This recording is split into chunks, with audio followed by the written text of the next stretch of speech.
Hello friends, welcome to Madhu's world. তো সকাল সকাল ঘুম থেকে উঠে ফ্রেশ হয়ে আমি কিন্তু একটু ময়েশ্চারাইজার করে নিচ্ছি মুখে।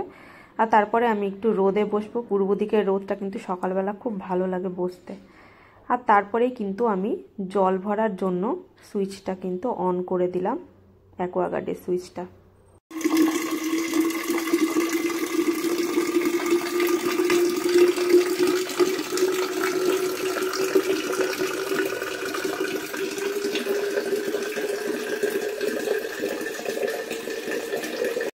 আর তারপরেই আমি চলে গেলাম রান্নাঘরে টিফিন বানাতে রায়ার জন্য।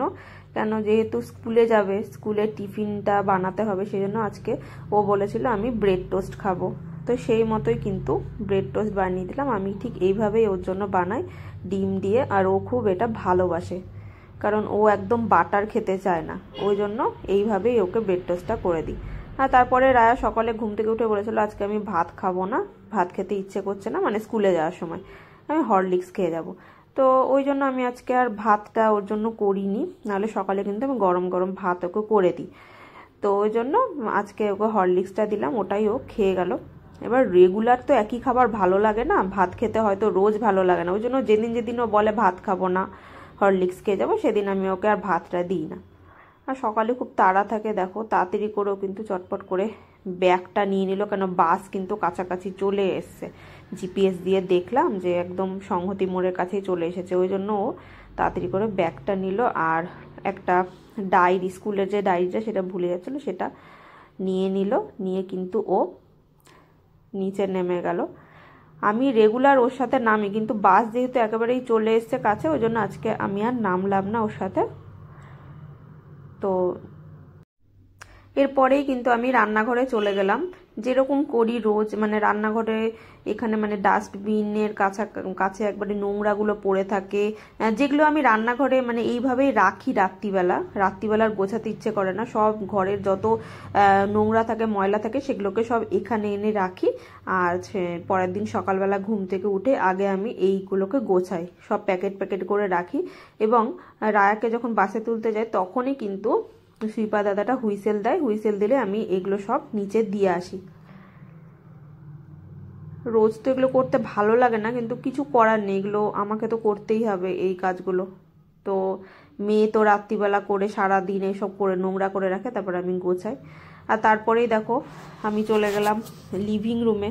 লিভিং রুমটা সোফাটাকে ঝেড়ে নিচ্ছি, কেন যত মানে কি বলবো ধুলো থাকে এর মধ্যে, সারা দিন সবাই মিলে বসা হয়, বা রায়া অনেক সময় বিস্কুট খায়, সেগুলোর ডাস্টগুলো পড়ে।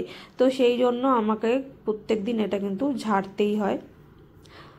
আর লিভিং রুমটা তো যেহেতু বসার জায়গা, এবার যদি কোনো মানুষ আসে ঘরে হঠাৎ করে এসে বসতে যায়, তখন তো ধুলো দেখলে কেমন একটা বাজে লাগে, বা ঘরটা কেমন নোংরা হয়ে থাকলে ভালো লাগে না। যার জন্য কিন্তু আমি রোজ সকালবেলা এই কাজটা আগে আমি উঠে লিভিং রুমটা পরিষ্কার করে নিই, কেন হঠাৎ যদি কেউ আসে তাহলে দেখতে বাজে লাগবে না, ওই জন্য এটা আমি সকালবেলা করে থাকি। আর সকালবেলার অনেক কাজই থাকে যেটা আমি রেগুলার করি।